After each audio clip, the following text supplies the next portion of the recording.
if you've ever ran a process of building out your mission, your vision, your values, a lot of people start thinking to themselves, how do I want to be seen by my client and what's my value proposition? That's the bottom of the circle there. That's your positioning.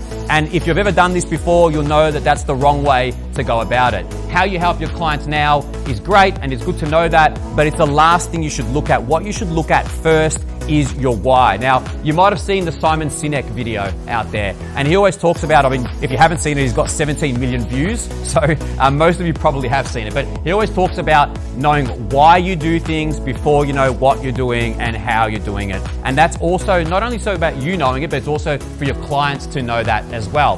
And Simon Sinek goes on to say that people don't buy what you do, they buy why you're doing it. Your why is your purpose, right in the middle of that circle there. And that's where you have to start. Now, it's not easy to start there, and a lot of people find it really difficult. What do you mean, why? Why do I do something? But what I want you to do, and especially those of you that have been in business for a long time, I want you to think about why you started your company.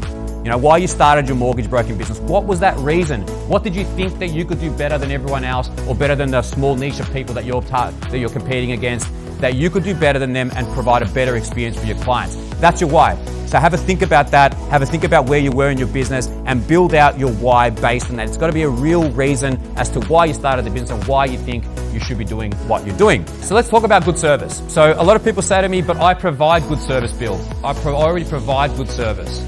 But good service is one thing, great service is another, and providing service levels that are greater than the expectation of the client are what is most important. So we touched on this earlier, and I just want to refocus on it a little bit before we move on to the next stage. So when you're thinking about building out your, as mortgage brokers, your loan process, right? So you say to yourself, I've got to find a way to find a client, and then I've got to go to them face to face or over a Zoom call, sell them the idea of getting them a cheaper interest rate or whatever you're going to do. And then you've got to go and lodge the loan, and then you've got to deal with the bank, and then you've got to settle the loan, right? That's your process. For the client, they don't care about any of that. They don't even want to deal with you. They just want a house, right? They want to buy a house. They don't want to deal with the mortgage, right? It's part of their process, an important part of their process, but their end goal is moving into the home. When the truck drops their boxes off, they've packed everything away, that's when their process finishes. Yours finishes when the loan settles. Theirs finishes when the boxes are unpacked. Can you see the difference there? The customer journey is really important. So strip it all back.